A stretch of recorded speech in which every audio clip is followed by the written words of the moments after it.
जी, अस्सलाम वालेकुम स्टूडेंट्स। आपका सब्जेक्ट है जी बिजनेस लॉ, मर्केंटाइल लॉ और इसका यूनिट 8 है जो basically industrial and labour laws के मुतल्लिक है। ये आपकी कोर्स बुक जो आपकी वेबसाइट पर डिस्प्ले है वहाँ से हम इसकी रीडिंग करेंगे और कुछ ये लेबर लॉज हम डिस्कस करेंगे जो पाकिस्तान में एप्लीकेबल हैं। बेसिकली इनमें से बहुत से लॉज अब चेंज हो गए हैं, मैं साथ साथ आपको बताता जाऊंगा। हम बात करेंगे इंडस्ट्रियल रिलेशंस ऑर्डिनेंस 2000 की, जो कि आप 2012 का लागू है। Employees provincial employees social security ordinance भी अब मुख्तलिफ सूबों में अपने बन गए हैं, पहले 1965 का था, लेकिन आपसे वही चीज़ें पूछी जाएंगी जो बुक में डिस्कस की गई हैं। इस तरह West Pakistan industrial and commercial employment act है 1968 का, वो डिस्कस किया गया है। वर्कमैन कंपनसेशन एक्ट है 1923 का, वो है। Employees old age benefit act है 1976 का, वो डिस्कस किया गया है। और वर्कर वेलफेयर ऑर्डिनेंस 1971 है, वो डिस्कस किया गया है। तो ये 6-7 तरह के लॉज हैं। मैं वन बाय वन इनको गो थ्रू करता चाहता हूँ। पेपर पॉइंट ऑफ व्यू से आप इनकी रीडिंग कर लें। इनकी तफसीलात, हर एक चीज़ की ज़बानी याद करने की ज़रूरत नहीं, सिर्फ सर्टन जो लॉज होते हैं हर लॉ का ऑब्जेक्टिव समझ लें, उसकी की टर्मिनोलॉजीज और उसके अंदर जो अहम चीज़ें आ रही हैं। तो सबसे पहले इंडस्ट्री एंड लेबर लॉज का अगर हम बैकग्राउंड की बात करें, ये इसलिए लॉ बनाया गया लेबर लॉ स्पेशली क्योंकि फैक्ट्रीज के अंदर जब काम होता था तो अक्सर एम्प्लॉयज की इंजरी हो सकती है। उस सूरत में उन्हें कंपनसेट करने के लिए या बाज़ सूरतों में फैक्ट्रीज के अंदर माहौल काम करने के लिए सही इन्वायरमेंट सेफ नहीं होता, उसके हवाले से रूल्स बनाए गए। तो ये बेसिकली लेबर की वेलफेयर और लेबर की डेवलपमेंट के लिए काम किए गए ताकि जो मजदूर तबका होता है वो मेहनत से और ईमानदारी से काम कर सके और उसके लिए उसे साजगार माहौल मुहैया किया जा सके। तो पाकिस्तान में जो सबसे बड़ा लॉ इंडस्ट्रियल रिलेशन ऑर्डिनेंस है 2002, अब इसको रिप्लेस कर दिया इंडस्ट्रियल रिलेशन ऑर्डिनेंस 2012 ने। लेकिन आप पेपर पॉइंट ऑफ व्यू के लिए इस बुक से ही देखें।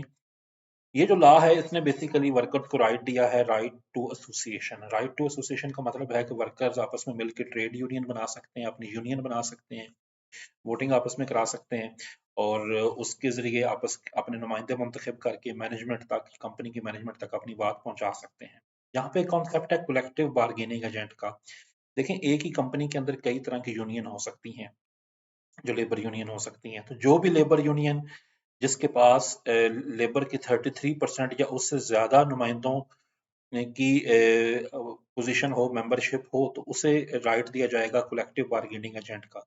तो वो कलेक्टिव बार्गेनिंग एजेंट के तौर पे काम करेगी और मैनेजमेंट के साथ नेगोशिएट करेगी। डिफरेंट चीज़ों पे नेगोशिएट कर सकती है, मिसाल के तौर पे पारा रेट क्या होगा, मजदूरी क्या पे की जाएगी लेबर को, बोनस कितना होगा, या इस तरह के डिफरेंट मैटर्स, या वर्किंग आवर्स या टाइम के हवाले से। और जितना भी डिस्प्यूट इसके हवाले से अराइज हो जाएं वो 30 डेज के अंदर फिर सेटल करने होते हैं। और पार्टिसिपेटिव मैनेजमेंट का स्टाइल रखना है। ये ऑर्डिनेंस कहता है कि जितने भी कलेक्टिव बार्गेनिंग एजेंट होंगे वो कंपनी के साथ मैनेजमेंट के डिफरेंट मामला जो लेबर से मुतल्लिका होंगे उसके हवाले से बातचीत करेंगे और अपना पॉइंट ऑफ व्यू रखेंगे।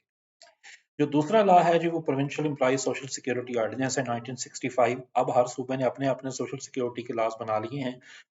बहरहाल इसका जो मकसद है बनाने का वो ये था, नंबर वन, सिकनेस बेनिफिट दिए जाएं। अगर कोई मजदूर बीमार हो जाता है तो उसको सिकनेस के बेनिफिट्स दिए जाएं, मिसाल के तौर पे वो कुछ छुट्टियां कर लेता है या और उसकी लंबी कोई अगर मेडिकल कंडीशन है।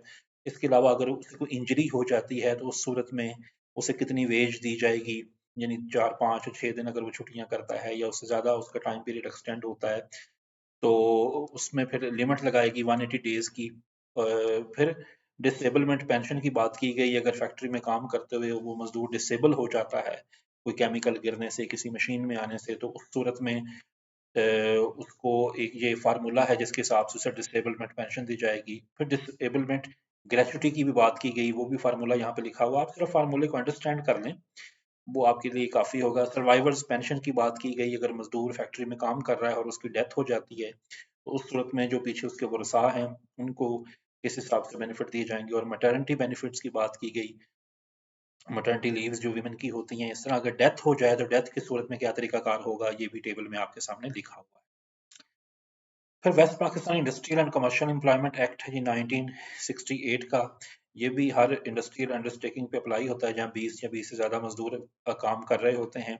और इसका बेसिकली ऑब्जेक्टिव ये था कि वर्कमैन की सिक्योरिटी के लिए काम किया जाए।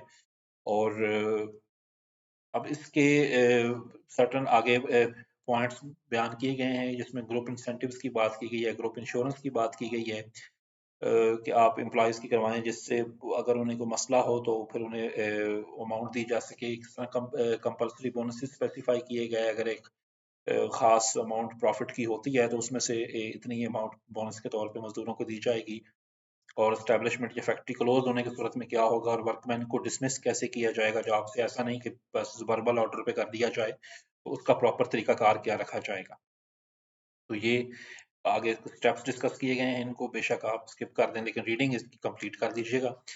उसके बाद वर्कमैन कंपनसेशन एक्ट 1923 का, ये भी सोशल जस्टिस के हवाले से बनाया गया था, ताकि इंडस्ट्रियल वर्कर्स जो हैं वो अगर एक्सीडेंट्स हो जाते हैं काम करते हुए फैक्ट्रीज में मशीनों के साथ, या electricity and chemicals what ever matters, तो कंपनसेशन कैसे होगी। Monthly wages of the workman insured, अगर सपोज 8,000 है तो 2 लाख तक उसे डेथ या परमानेंट डिसेबलमेंट की सूरत में दिए जाएंगे। इस तरह और भी रेट स्पेसिफाई किए गए थे उस लॉ में तफसीली। एक और एक्ट है जिसे हम फैक्ट्रीज एक्ट 1934 कहते हैं। ये भी फैक्ट्रीज के अंदर इन्वायरमेंट बेहतर बनाने के लिए, चाइल्ड लेबर वगैरह को प्रिवेंट करने के लिए, या और इस तरह की चीजें जो फैक्ट्रीज के अंदर माहौल खराब करती हैं, या नुकसानदेह मैन्युफैक्चरिंग प्रोसेसेस होते हैं जिससे लेबर की हेल्थ खराब हो सकती है, तो उस हवाले से थे। और उसमें डिफरेंट चीज़ों को प्रेस्क्राइब किया गया था। कुछ सीजनल फैक्ट्रीज होती हैं, कुछ परमानेंट फैक्ट्रीज हैं। तो मेन ऑब्जेक्टिव फैक्ट्रीज एक्ट का हेल्थ एंड सेफ्टी के हवाले से था कि फैक्ट्री की बाकायदा सफाई की जाए, फ्लोर क्लीन किया जाए, मशीनें क्लीन की जाए, मशीनों को टेक्निकल जो स्पेशल फॉर एग्जांपल केमिकल से चलती हैं या इलेक्ट्रिसिटी से चलती हैं, उनके प्रॉपर प्रोसीजर्स बनाए जाएं, सेफ्टी प्रोविजंस रखी जाएं, आग बुझाने का इंतजाम और ये चीज़ें की जाएं, प्रॉपर फेंसिंग हो, और बाकी डिवाइसेस को किस तरह ऑपरेट करना है उसके लिए सही तरह इंस्ट्रक्शंस दूँ। और अगर कोई डिवाइस सही काम नहीं कर रही तो उसको रोकना कैसे, इस तरह किसी जगह आग लग जाए तो उसमें एक्सप्लोजिव या उस चीज़ के साथ कैसे डील करना है, तो ये सारी चीज़ें यहाँ पे दी गई। इस तरह हॉलीडेज विद पे की बात की गई कि फेस्टिवल हॉलीडेज होती हैं, सिक लीव या कैजुअल लीव्स, उनके हवाले से रूल्स बनाए गए। वर्किंग आवर्स ऑफ अडल्ट्स, जो मजदूर काम कर रहे होते हैं उनके वर्किंग आवर्स के हवाले से बताया गया कि डेली कितने घंटे काम करना, और अगर उससे ज़्यादा काम करेंगे तो उस सूरत में ओवर टाइम का क्या तरीकाकार होगा।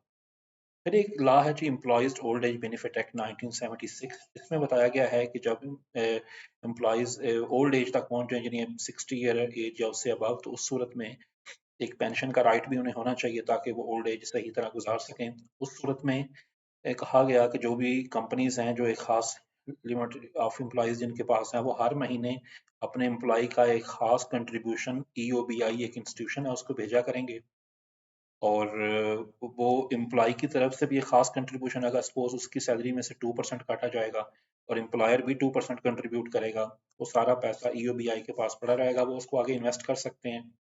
और जब वो मजदूर रिटायर होगा तो उस वक्त उसे पेंशन की सूरत में वो अमाउंट दी जाएगी। मजीद भी इसके हवाले से चीज़ें यहाँ पे लिखी हुई हैं EOB के आई के हवाले से।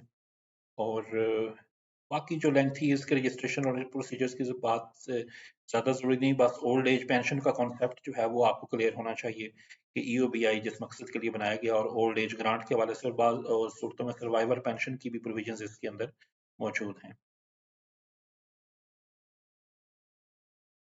लास्टली जी, वर्कर वेलफेयर ऑर्डिनेंस है 1971 का। जैसे कि इसके नाम से जाहिर है, वर्कर की वेलफेयर के लिए काम किए जाएं, ये इसका ऑब्जेक्टिव था।